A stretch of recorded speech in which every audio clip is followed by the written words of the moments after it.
narakaraga nakubitaga ikiganza hasi nacaga bavuga kandi avuga ngo ndashaka ibiro 10 nkubituriya mukoko akazamo ibiro 10 nagukubita ugasaduka ibigirwamana byabaga mu cyumba gihe nkarara muri salo bavuga amategeko ibigirwamana byo byabaga mu cyumba gihe nkarara muri salo nkabyuka njya mu cyumba gukomanga shaka amafaranga yo kujya kugura inzoga ese umuntu ukuriye ibigirwamana inyungu ze nizi kandi no kugira ngo urebe ko Imana ifite imbaraga nyinshi bibaza kugira ngo mbaze ibigirwamana bimyohereze kwa muganga kuko bitamenye ko ndi bukirize nzavayo mbisengera natangiye kuvuga Imana gutyo ntangira kwiyemeza no gupfa kuko ndi bujye mu ijuru kandi nyamara ibigirwamana biracyahari intara ziracyegetse mu nguni ingwe nayo iracyasisira irinze urugo ariko nkomeza kuvuga Imana gutyo buriya rero ijuru ryaje mbere cyagiye cyangwa ukuntu kwa Shitani ari habi nigeze kugura inyama mura ifi muri ayo mafaranga ndazishyira mu isafuriya ndatishyira ku ziko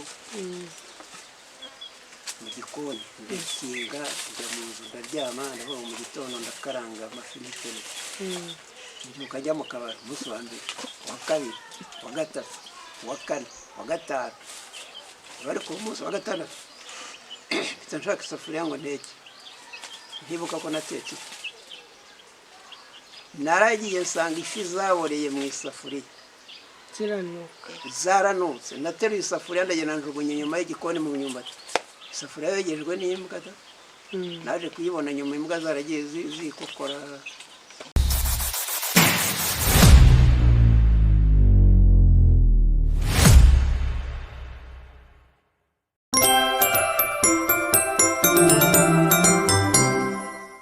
Tuyishimire Diogene ubasuhuza amahoro y'Imana abane namwe mwese aho mudukurikira muherereye abantu umubyeyi mwaramukunze cyane twongeye twamusuye yitwa Muzehe Karangwa reka noneho yongera baramutse kandi mumwishimire nyagira n'umuntu wumva yamukoreraho n'umugisha rwose biremewe turaza kubashyiriraho nomero ze kugira ngo uzamukenera kumuha umugisha azamuha umugisha amahoro y'Imana mubyeyi amahoro y'Imana abane namwe amahoro y'Imana abane n'abantu bose baduteze amatwi reka nane buri wese Imana imwishimire mu byo akora mu mirimo ye kandi abananiwe Imana ibaruhure yego ni karibu n'isengesho Imana ndagushimiye tugarutse imbere yawe nyiringabo Imana data wa twese tuzi neza ko nta gusubiza inyuma baje baguhungiraho tugusanze rero kuko uri umubyeyi wacu niwe mubyeyi uri data ntabwo uri data wacu nuhimbazwe twimerere rero nyakubahwa Imana ijambo ryawe riravuga ngo babiri cyangwa batatu nibaterana uzaze hagati yabo ngwino be hagati yawe nyakubahwa Imana kandi ijambo ryose riri busohoke mu kanwa kacu ibi ryo kukunezeza udutegeye amatwi wese nyakubahwa Imana umuha umugisha mu byagerageza gukora haza kwifuza kwe kandi Imana mu bicuku byanyuma ujye utukomanga utubwire kuri Imana yacu urakoze kuri byose kugufite bisabye Imana mu izina rya Yesu Kristo amen ubwashize turi kuganira hari ukuntu watubwiye ngo nagize ibyago byinshi byo kugenda mpfusha cyane cyangwa se wenda niko abanyarwanda bavuga ubura abantu nanone kubura abantu byagiye biterwa na kumwe na za mbaraga zo kugenda urogwa cyane oya nibiza hari abantu bapfuye mu buryo bumwe nkabona rero narasize njyahandi nakubwiye ntabwo naje ngo mbabone inyuma yaho rero naho nongeye kwishyiramo gushaka twarapfushije cyane ariko impamvu atari izo mbaraga nuko na nyuma nuko dufite abandi bana bizi bari izo mbaraga n'abakuru ntibaba bari kuko hapfuye abatoya ntabwo rero iyo mpamvu nayishyira kuri ibyo ngibyo byose nkayishyira ni ubushake bw'Imana barusharira hari n'igihe Imana ishaka kukwigisha yego kandi narize naramenye cyane mbizirikana nko mu mirimo yanjye iyo mfite abana 3, umwe aba ku Gisenyi akora muri MTN, undi none akubwiye umwarimu, undi yiga segonderi umwaka wa 3 segonderi, nabo ngabo mfite. ariko abana buriya nabyaye abana benshi, maze gupfusha abana 5. ariko nubwo ari 5 Imana ikora uko ishaka. None se niba hari urugero naguha, nshobora kuba narasigaye ndi umuhungu umwe, ariko nkaba mfite abahungu 3. Bivuga ngo buriya Imana niyo igena imibereho y'umuntu, impamvu napfushije irayizi, nta muntu nabishyiraho kuko itabishatse ntabwo byabaho. Nta n'ikigirwamana kibaho kirusha Imana imbaraga. Imana yaguhaye ntawe ukwambura. Bivuga rero buriya ni mu bushake bw'Imana, nk'uko yatanze Yobu, niko nanjye yantanga kuko yambonaga mu mukiranutsi. Niyo mpamvu rero nta bigirwamana ntaki, ahubwo ni mu bushake bw'Imana. kandi Imana yampaye kubyihanganira ku mutima nta kibazo. Hari ukuntu utanga ubuhamya wajya gutubwira ati muri izo mbaraga wari ufite, ati mu kuboko kwawe habagamo imbaraga ku buryo umuntu yari afite ubushobozi bwo kukwiyenza ukamuba wamumerera nabi ngo nta muntu wajyaga gutinya. Kasi ubundi abantu uko batinyuka ubundi bwo umuntu wabaye umusirikare akongera iwe mu rugo hakagaragara ya nyamaswa, urumva abantu baba badatinyuka. Reka abantu hari n'abatinyuka n'Imana na shitani kandi ari abagabo b'abanyambaraga. Buriya rero biriya bintu biba bifite izindi mbaraga zihariye zitari iza gisirikare, zitari iz'umuntu ku giti cye, zitari uko jyewe iyo narakaraga nakubitaga ikiganza hasi, nacaga abahungu kandi avuga ngo ndashaka ibiro 10 nkubita uriyamo, mukoko akazamo ibiro 10 nagukubita ugasaduka. Ubwo izo mbaraga rero ntabwo ari iz'igisirikare, ntabwo ari iz'umuntu, ahubwo ni iz'ibigirwamana. Ariko ntabwo nazibonaga iyo ntabanzaga ngo nce bugufi nkubite hasi, mvuge n'ibiro nshaka gukubita umuntu. Ariko aho hantu hari gukubita gutya imbaraga wifuza zigahita ziza nkubise wese akamanya. ariko reka nkubwire mubyeyi, uba utarapfuye hariho izindi mbaraga z'Imana kuko urumva kugira ngo hari imbaraga izo zagukoreragamo zari zikomeye, hakaboneka n'izindi mbaraga zaje kugutabara. Izari kuntabara nizo zari zikomeye. Urumva aho hantu kugira ngo kandi ukwiriye gukunda Imana kurushaho, kubera ko ijuru ryaricaye, ubundi wowe wakunzwe n'abami babi. Urumva ubwami bwa Satani bwaragukunze cyane, bwakoze inama. Oya ko ntabwo bwakoze inama kuko niwe wagiye kubwirebera.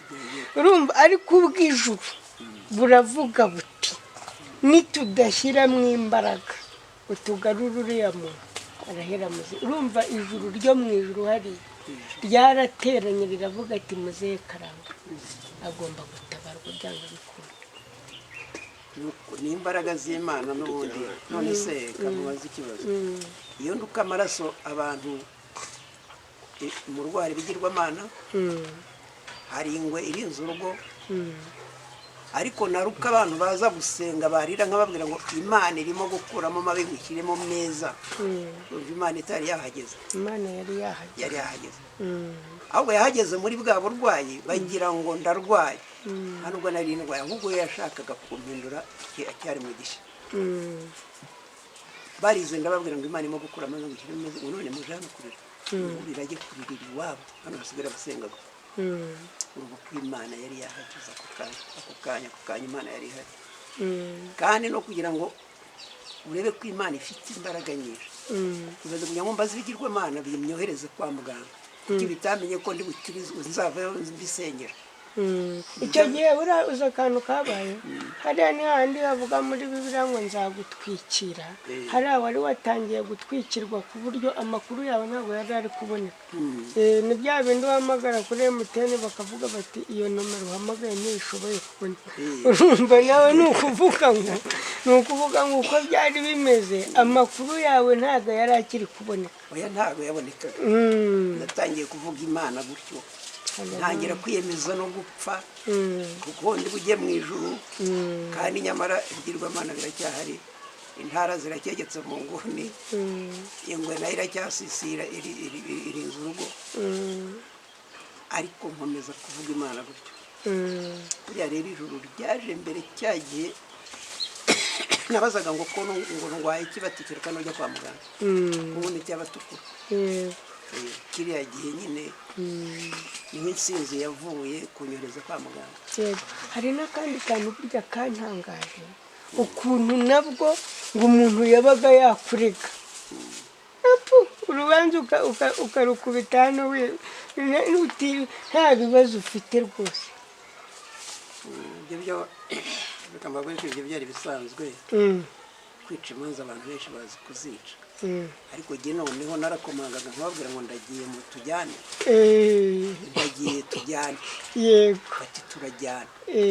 Nagendaga bindi imbere aribyo bigiye ku nagerayo rimwe na rimwe abandeze bakabura naho baziye bakabura icyo bavuga, hakaba n'igihe bagerayo bagakubitwa. Mbega uko nashakaga byagenda niko byagendaga. Hagiye wazaga wavuga uti naje kurega Karangwa bagaruka ko gukubita gataha nseka kakabagenda bakurikirana nabwo ntimuzongere umwongereza bakora.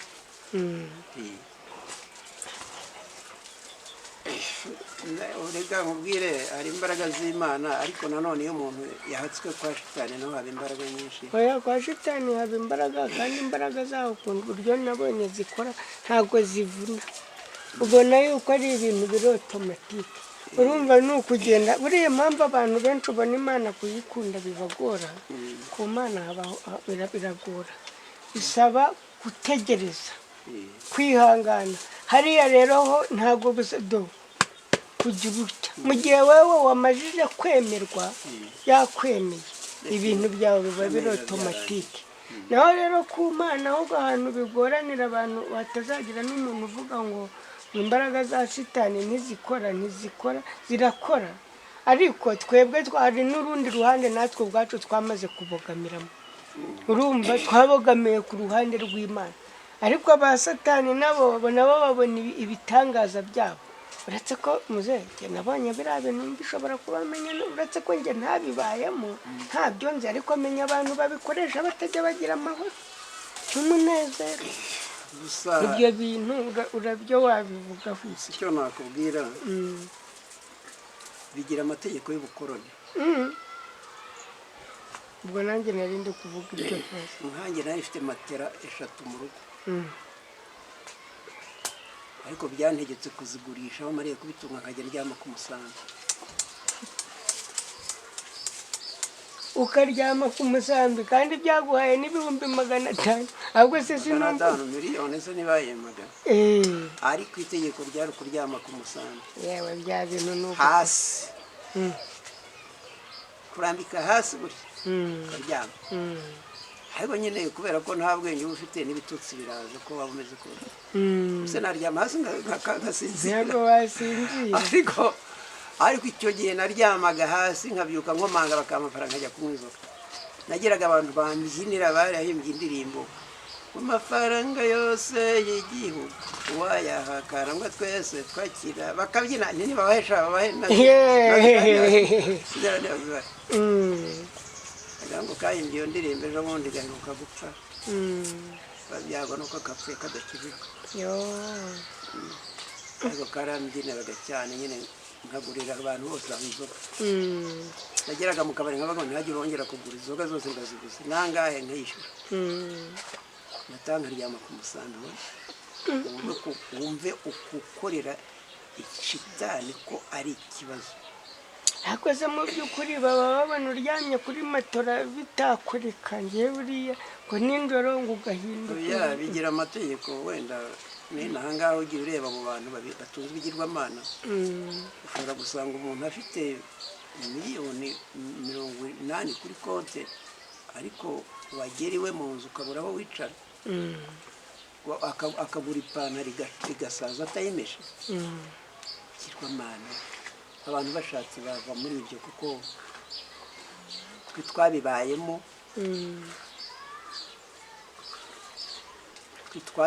tuzi ko nta nyungu irimo ikindi reka nakubwire ikintu kimwe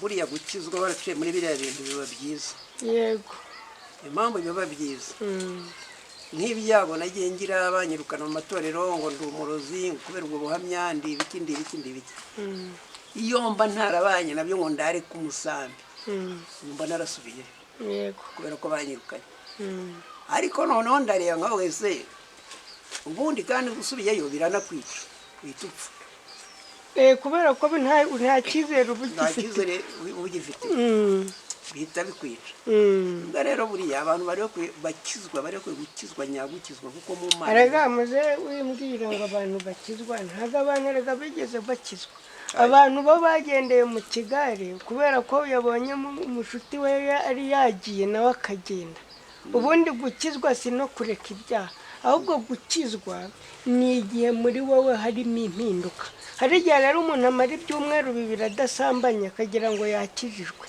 urumva gukizwa rero ni impinduka ziba muri wowe ukazigendana ukazigumana ntago urumva wanakora n'icyaha ukamenya ko wagikoze naho rero bayu umunsi kubera ko batakijijwe yakoze icyaha tapfuye na pasiteri yarabikoze ishaka ati na runaka yarati se bwo ntibabikora ariko umuntu wakijijwe yakoze icyaha amera nk'uwagikoze ku giti cye ariko umuntu utarakizwa we abihirikira ku bandi ngo na runaka yarabikora ngo na runaka ngo yabiguyemo ubusubu ngo n'Imana ngo iri kutureba ngo ntabwo ngo njyewe buriya muzehe njyewe ntabwo njye mbona n'abantu hari n'ikindi nimba waracyitegerereje wowe wabaye mu masengesho ndabizi ugenda hakaza hari ikintu cyitwa ikiriri cy'umwuka kikaza noneho kigafata kuri aho wese urumva uri aho wese zikamufata kuko n'imbaraga zaje ari simusiga ziri kwiyenza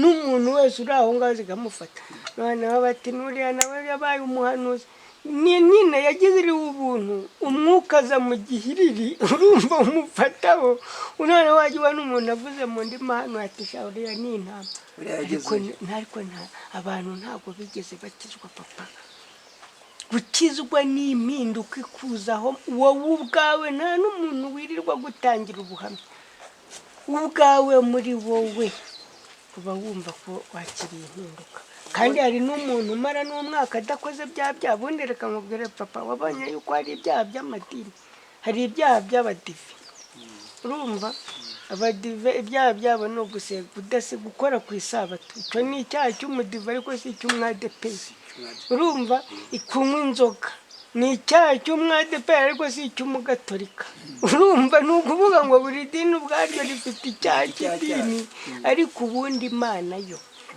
ahantu Imana ibera agatangaza ni ukubwira ngo noneho ndakwigisha icyaha n'igisa nk'icyaha Imana noneho yarenze urwego rw'icyaha irakubwira ati uwo mwuka naramukaje ari icyaha n'ikijya gusa nk'icyaha noneho rero wowe ukavuga ati abo bantu bagiye bakurwanya ntabwo bari bakijijwe warwanye n'amadayimoni warwanye n'amadayimoni warwanye n'amadayimoni ahubwo ari abantu bakurwanya biragaragara yuko baba bakorana n'izindi mbaraga bakavuga bati uyu muntu azaduhitana kuko urumva abantu nk'ubu ngubu ntureba igisirikare cy'u Rwanda ntigishobora gucikamo kabiri ngo ubwacyo gitangire kwirwanya none rero nimba abantu abanyamasengesho barwana byumvikane hari insese ziporo yavuze zaje rwihishwa ahubwo zikaza kurwana ntabwo ubwami bwirwanya ntabwo bikunda na Yesu yigeze kubivuga avuga ngo ntabwo ubwami bwatera ubundi bavuga uburyo yirukana abadayimoni bakavuga ngo akoreshwa na Zerubabeli nicyo ngicyo arangije aravuga ati nta bwami bwakwirwanya nta bwami bwakwirwanya gusa nanone kuri icyo cy'umwuka uvuze nigeze kuganiriza abantu ku by'umwuka babwira uburyo mu itorero hari imyuka ine kandi umwuka uturuka ku Mana barumva yego ubwiriza abantu kwihana ibyaha hari umwuka wa mbere uva kuri karande z'iwacu twari dufite ababyeyi bahanuraga umutwe baraguraga umutwe bagira gute twagera mu nsengero z'iya myuka yabuze aho ikorera yaza kudukoreramo tukajya tuvuga ngo uvuge Imana ivuze kandi ari ya myuka yo kwa sogokuruza nayo iri kuvuga ari irimo kuvuga uwo ni umwuka wa mbere hari umwuka wa kabiri ba bantu ubona bajya mu rusengero akajya asenga yigira gutya yiterura yikubita hasi iriya ni imyuka y'abarangi hari undi mwuka bacisha Tanzania cyangwa Uganda na Kenya aza akababwira ngo wambaye ikariso isa gutya ibyo Imana ibimbwiriye ko ugiye kujya muri Amerika kisha wowe waraye usambana ugira gute nta kwihanishije ahubwo akubwiye ko ugiye kujya muri Amerika biriya bintu birabona ariko ntabwo biva ku Mana nta nubwo bifite na gahunda yo kugira ngo abantu bakizwe umwuka w'Imana n'umwe uvuga ngo kuba witeka nibwo bwenge kuva mu byaha niko kujijuka niwo mwuka w'Imana uba mu rusengero ibindi byose ni iby'iwacu twashatse ni isoko twishakiye ese waba waramenye ko mu rusengero izo mbaraga zakoreraga hanze zisigaye ziba mu rusengero zisigaye zose ziba mu rusengero kandi ziri gukorera mu izina rya Yesu kandi ngo mu izina rya ariko se biriya bintu ubundi byo Imana ivuze impamvu rero kera baga abatambyi b'Imana hakagira ababa mu rusengero basengera umurimo ubundi umuntu w'Imana wese ntiyabaga mu rusengero niko kera byari bimeze agahora asenga akarya ibyo mu rusengero akagira gute uyu munsi umuntu araba umutambyi w'Imana afite n'akandi kazi akora ari umucuruzi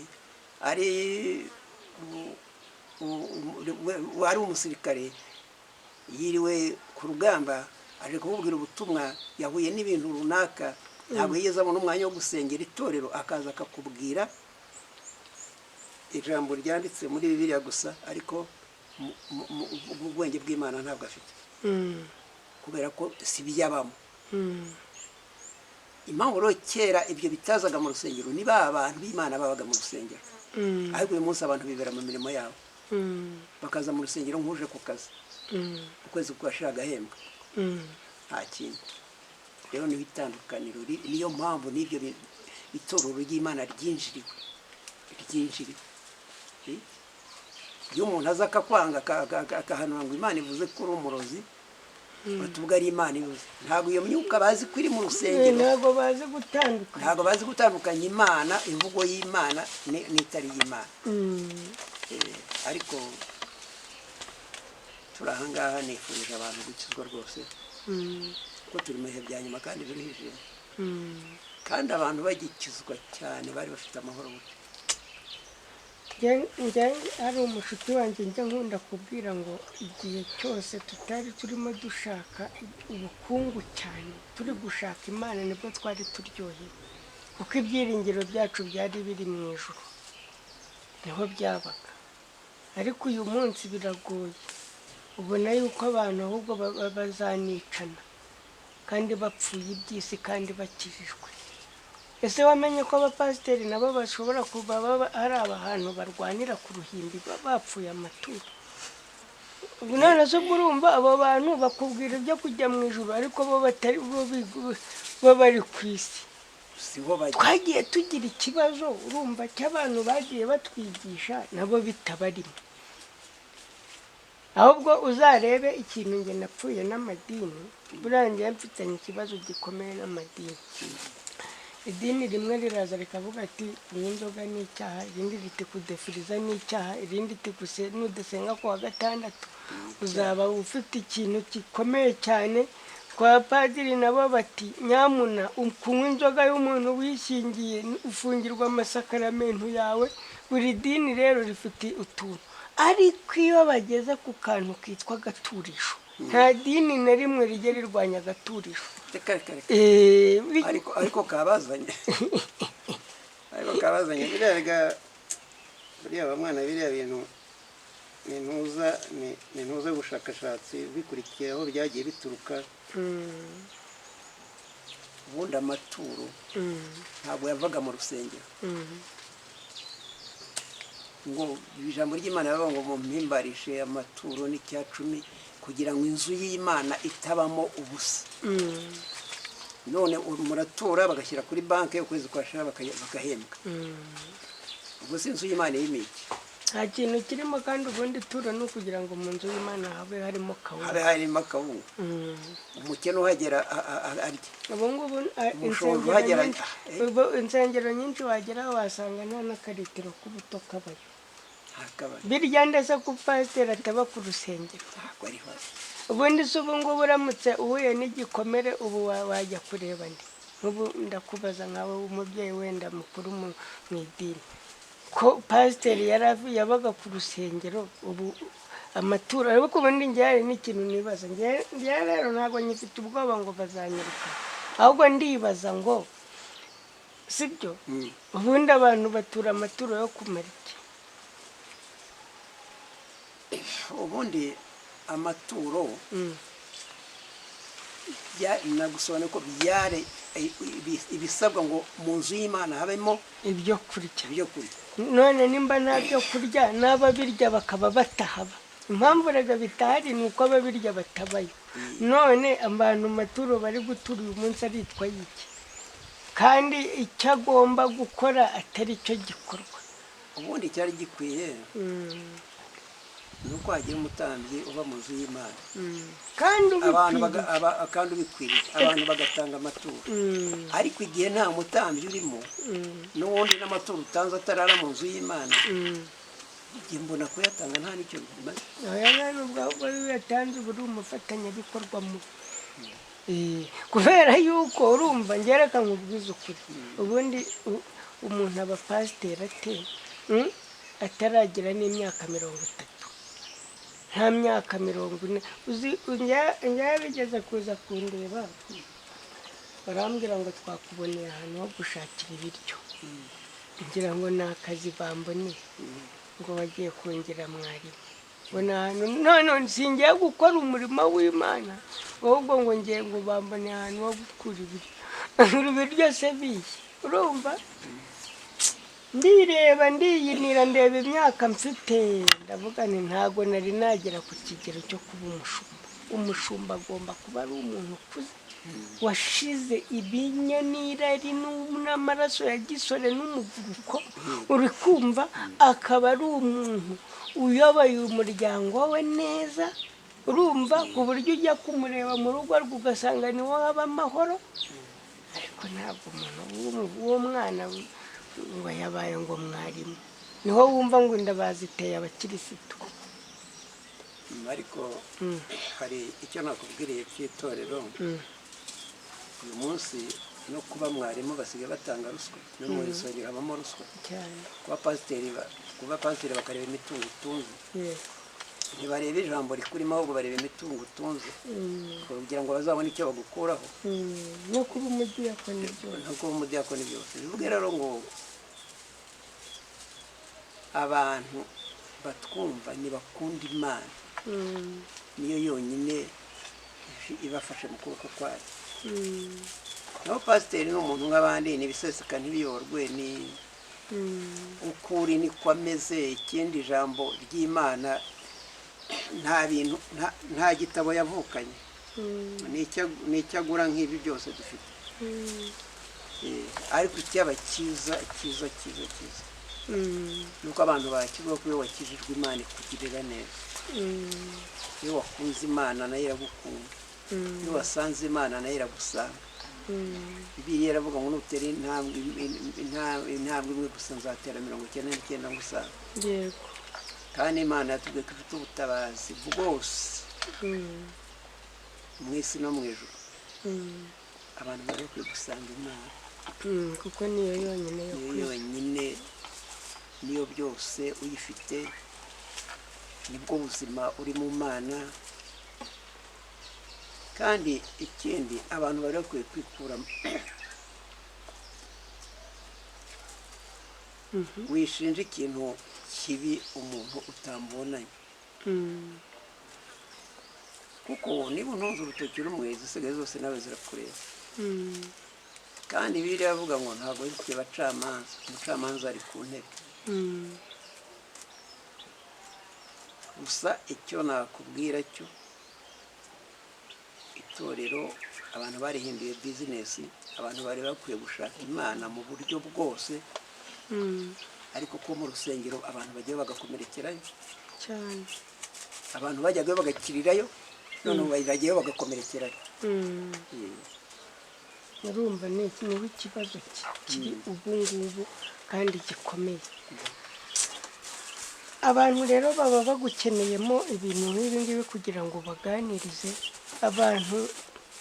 abantu uyu mwanya bafite ububata, babaswe na satani, wabaha ubuhe butumwa?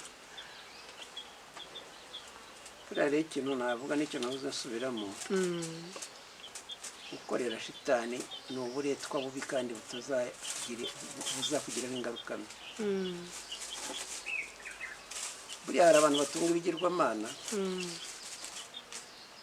byanga bikunda ukajya usanga mu muryango wabo harimo abana bagwa ibicuri. yego.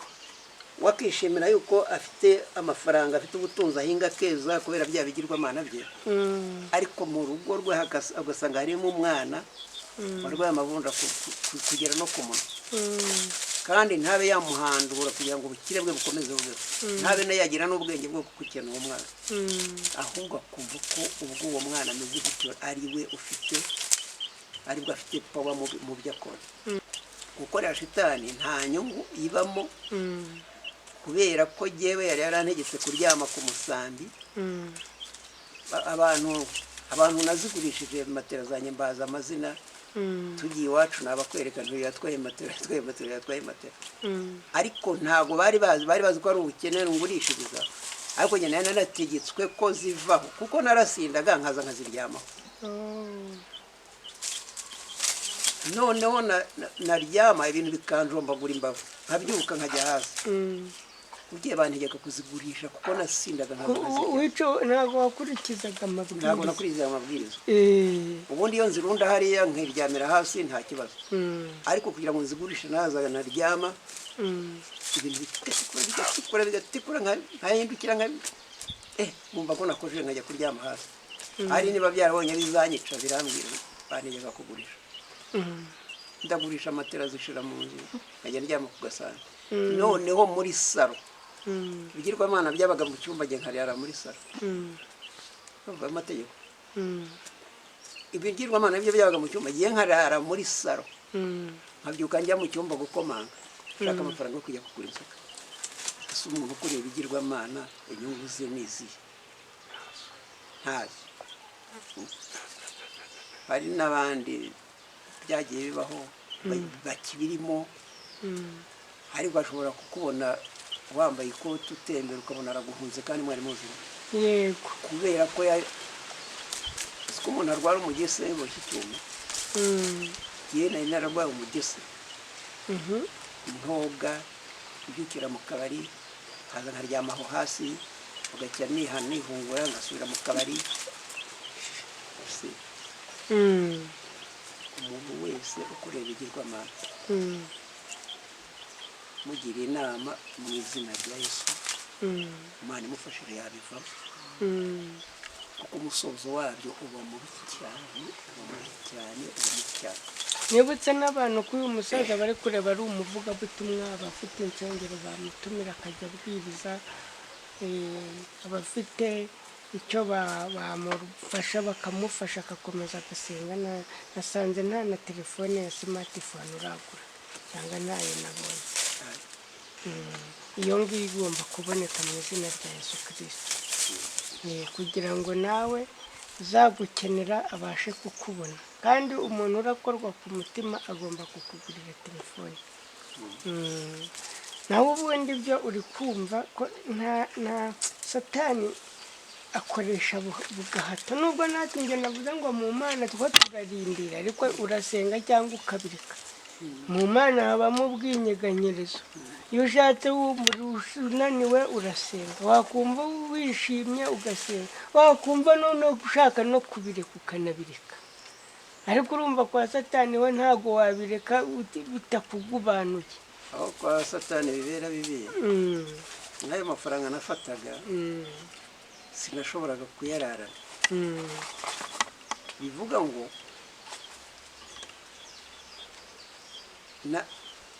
nubwo byaba ari miliyoni 3 bisaba ngo urare uzimaze.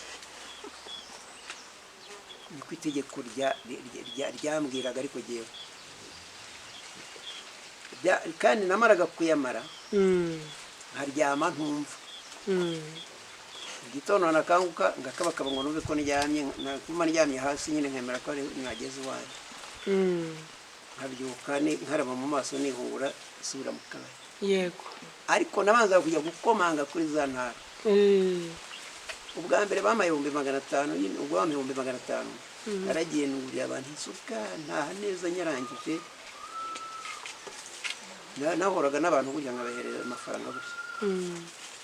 ngende mujye kwinjira. kora satani nta kintu bimara, nta nyungu irimo.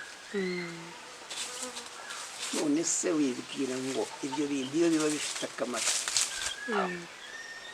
uyu munsi mba meze ahubwo iyo mbihamamo uyu munsi hanjye ntabwo haba hakibuka. ugiye ko Imana yarwanye ikavuga iti uyu muntu umwemera ubugingo reka ye kurema. urumva nubwo wari ukomeye nyine ari akantu uvuze nako nyine kumvikana, nubwo byari bimeze gutyo no koga nta kintu byari bimbiye. urumva byari ukwihungura nkirarira ku mukeka. ariko uyu munsi umuntu urareba uno musaza arabona arakeye, ni umusirimu. nahoze mvuga cyagiye ngo ni minisitiri. urumva kubera ko ameze neza. iyo wamenye Imana uracya, iyo wamenye Imana ikakwinjira musa neza. umuntu wamenye Imana rwose arigaragaza. cyangwa ukuntu kwa shitani ari habi. nigeze kugura inyama ifi muri ayo mafaranga, ndazishyira mu isafuriya ndashyira ku ziko mu gikoni, ndakinga njya mu nzu ndaryama. ndavuga mu gitondo ndakaranga amafi n'ifiriti. mbyuka njya mu kabari umunsi wa mbere, wa kabiri, wa gatatu, wa kane, wa gatanu. bari ku munsi wa gatandatu mpita nshaka isafuriya ngo ndeke, ntibuka ko natetse. naragiye nsanga ifi zaboreye mu isafuriya, zaranutse. nateruye isafuriya ndagenda njugunya inyuma y'igikoni mu myumbati. isafuriya yegejwe n'imbwa. naje kuyibona nyuma imbwa zaragiye zikokora. surumva ayo mafaranga yari amariye. aya nta kamaro niyo mpamvu yo kubwira abantu bakorera satani ntibahindukire. kubaho iteka nibwo bwenge. ubwo bwenge pe. ibaze naguze ifi nziza, nazikunze, nazishyuye amafaranga, ndagiye ndatetse ndanibagiwe. urumva ko nta nyungu irimo, ntayo rwose. babyeyi rero twabashimira rwose kuba mwaduhaye ikaze mu rugo rwanyu. kandi ubu butumwa mwatanze ni ubutumwa abantu bakeneye kumva, kugira ngo bamenye yuko hari Imana irokora, hari Imana itabara, hari Imana iriho. namwe murakoze, turabashimiye. gusa icyo twasaba Imana ni uko ibashyigikira nk'umugambi mwiza mwakoze. kandi abamva ubutumwa bwose ntibave ibuzimu bajye ibuntu mu izina rya Yesu. amen. Imana ibahe umugisha.